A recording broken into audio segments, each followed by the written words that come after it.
کو معیشت کا اتنا پتہ نہیں ہے. جو ہمارے معیشت دان ہیں ماشاءاللہ وہ بھی جارگن کا استعمال کرتے ہیں. میں آپ کو بالکل کھلی بات بتا دیتا ہوں.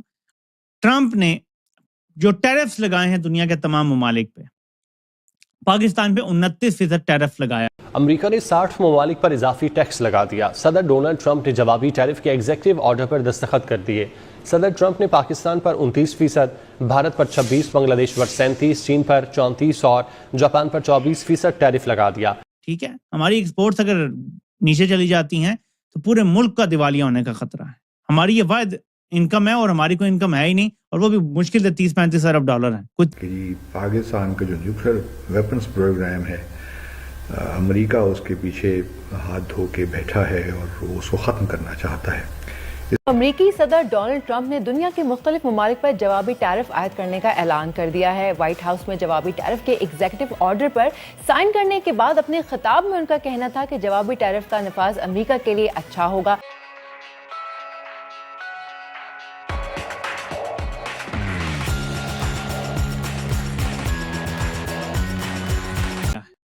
ٹھیک ہے، جب ٹیرف لگایا جاتا ہے تو بیسیکلی امپورٹس کو ڈسکریج کیا جاتا ہے. امپورٹس مہنگی ہو جاتی ہیں، چیزوں کی قیمتیں بھی اپنے ملک کے لیے مہنگی ہو جاتی ہیں. ٹھیک ہے، پاکستان میں بھی ایسا ہی ہوا. اس کی میں آپ کو مثال سے سمجھاتا ہوں. عمران خان کے دور میں باہر سے موبائل فون لانے پہ یہ پی ٹی اے وغیرہ جو ٹیکس لگا ہے یہ اس دور میں لگا. اس کا فائدہ یہ ہوا کہ پاکستان نے پہلی بار، کیونکہ یہ مجبوری بن گئی، پاکستان میں اسمبل کرنا شروع کر دی. موبائل فون پاکستان میں اسمبل ہونا شروع ہوئے، ہمارا امپورٹ بل بچنا شروع ہوا، الٹا ٹیکس میں بھی اضافہ ہوا. بیسیکلی ٹیرف لگانے کا مقصد یہ ہوتا ہے کہ آپ کی لوکل پروڈکشن شروع ہو جائے انہی چیزوں کی جو آپ باہر سے منگواتے ہیں. امریکہ کے پاس ہر چیز کی کیپیسٹی اور کیپیبلٹی ہے، صرف وہاں پہ کیونکہ مہنگا ہو چکا ہے سب کچھ بنانا، ٹرمپ اس کو برابر کرنے کی کوشش کر رہا ہے. ظاہر ہے کہ ایشین ممالک کے ساتھ تو نہیں ملا سکے گا، لیکن اس کوشش سے کچھ نہ کچھ انڈسٹری واپس امریکہ میں سٹارٹ ہو جائے گی جو وہ چیزیں باہر سے منگواتے ہیں. اس کا پاکستان کو شارٹ ٹرم شاید کوئی فوری طور پہ نقصان نہ ہو، اگر ہو تو وہ ایکسپورٹرز بہتر جانتے ہیں کہ کون کون سی انڈسٹری کس طرح افیکٹ ہو سکتی ہے، لیکن اس کا لانگ ٹرم میں ڈیفینیٹلی نقصان ہوگا ممالک کو. اور پاکستان جیسا ملک جو 5-6 ارب ڈالر کی امریکہ کو ایکسپورٹ کرتا ہے، وہ تو نہیں افورڈ کر سکتا کہ یہ ایکسپورٹ اس کی ختم ہو جائے. ہم تو اس کو ہر سال بڑھانے کا سوچ رہے ہیں، تو ہمارے لیے یہ خطرناک ہے جو صورتحال بنی ہے. امید ہے کہ اس کے اوپر نظر رکھی ہوگی جرنیلوں نے، کیونکہ ملک تو وہی چلا رہے ہیں. یہ تو ہمارے ملک کی بات ہے، یہ ہے ملک کی بات. ٹھیک ہے، یہ ملک کی بات نہیں ہے کہ الیکشن چوری بھول جاؤ کیونکہ ملک کی بات ہے. دہشت گردی ہو رہی ہے تو بھول جاؤ، بات نہ کرو کہ کیوں ہو رہی ہے. ہمارے اقتدار کو چیلنج نہ کرو، بھول جاؤ ملکی مفاد میں. لیکن یہ ملکی مفاد زیادہ ہے بھی نہیں. ممالک کے لیے 30-35 ارب ڈالر کچھ بھی نہیں ہے. دنیا کے کچھ امیر لوگ ایسے ہیں جو سالانہ اس سے زیادہ کماتے ہیں. ٹھیک ہے، جو ہماری ٹوٹل انکم ہے سال کی. تو یہ بھی ایک بات میں واضح کرنا چاہتا ہوں کہ بہت سارے لوگ سوال پوچھے تھے کہ یہ ٹیرف کیا ہے اور ٹیرف کا مقصد کیا ہے اور ٹیرف کیوں لگائے ہیں. تو ٹرمپ نے تو ظاہر ہے کہ بس سیدھا ڈیفیسٹ دیکھا ہے کہ ٹریڈ ڈیفیسٹ کتنا ہے اور اس کو بس ٹیرف لگا کے پورا کرنے کی اب کوشش کرے گا. تو چلیں یہ تو ایک علیحدہ چیز ہوگی. اب کچھ لوگ یہ کہہ رہے ہیں اور بہت سارے رومرز بھی ہیں، بہت ساری باتیں بھی ہیں کہ جی ڈیل کرنے کی کوششیں تیز تر ہو گئی ہیں. لیکن اگر آپ نون لیگ کی طرف دیکھیں وہ بالکل خاموش ہے.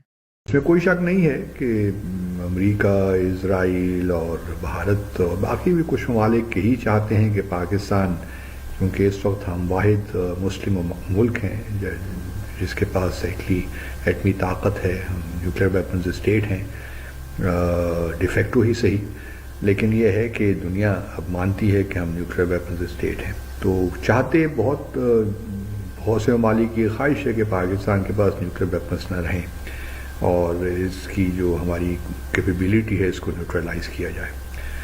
آج کل بھی میں دیکھ رہا ہوں جب سے پریزیڈنٹ ٹرمپ آئے ہیں تو ہمارے اپنے ہی کچھ ولاگرز ہیں، کچھ تجزیہ نگار ہیں، دفاعی تجزیہ نگار بھی ہیں، وہ بھی یہی کہہ رہے ہیں کہ جی اس خطرے کو اگنور نہیں کیا جا سکتا. اور خاص طور پہ وہ اس کو ملا رہے ہیں کہ امریکہ نے حال ہی میں طالبان کی حکومت سے یہ کہا ہے کہ جی ہمیں بگرام ایئر بیس دے دیں، اور اس کو وہ لنک کر رہے ہیں کہ بگرام ایئر بیس اس لیے ٹرمپ ایڈمنسٹریشن چاہتی ہے یا امریکی اسٹیبلشمنٹ کو اس لیے چاہیے کہ وہ پاکستان کے نیوکلیئر ویپنز پروگرام پہ نظر رکھ سکیں اور اس کو دیکھ سکیں کہ کس طرح ختم کیا جا سکتا ہے. نظر رکھنا اور بات ہوتی ہے. آبویسلی جو بھی ہمارے خیر خواہ نہیں ہیں ممالک، خاص طور پہ مغربی دنیا میں یا اسرائیل یا امریکہ، بھارت، نظر تو وہ رکھے ہوئے ہیں اور ہم بھی ان کے نیوکلیئر ویپنز پروگرام پہ نظر رکھے ہوئے ہیں، ایسی کوئی بات نہیں ہے. لیکن آبویسلی ان کے پاس وسائل زیادہ ہیں اور وہ یہ دیکھتے رہتے ہیں کہ کتنا ہمارا جو پروگرام ہے کس طرح آگے بڑھ رہا ہے، ڈیولپ کر رہا ہے، اور کیا کیا چیزیں ہمارے پاس ہیں. مثال کے طور پر ایٹمی مواد ہمارے پاس کتنا ہے، کتنے میزائلز ہیں، کتنے وار ہیڈز ہیں، اور اگر یہ ہیں تو ان کی کیپیبلٹی کیا ہے، کس طرح آیا ہم فرسٹ اسٹرائک پر ابھی لمیٹڈ اپنے رکھا ہوا ہے، سیکنڈ اسٹرائک کی طرف بھی جا رہے ہیں. تو بہت سی چیزیں وہ دیکھتے ہیں. تو یہ ہم بھی نظر رکھتے ہیں. ہمارا بھی کام یہ ہوتا ہے کہ ہم بھی اپنے ایڈورسریز، خاص طور پہ بھارت ہو گیا یا پھر دیٹ میٹر اسرائیل ہو گیا، اس کو ہم دیکھیں گے کہاں کہاں پہ ان کی کیپیبلٹیز ہیں اور کس طرح ہیں. اور ہمارے پاس الحمدللہ اس وقت جو ہم نے گو کہ امریکہ اور اسرائیل کو بڑا خطرہ لاحق ہوتا ہے کہ ہمارے پاس کوئی ایسے میزائلز نہ آ جائیں جو کہ ڈائریکٹ اسرائیل کو ہٹ کر سکیں.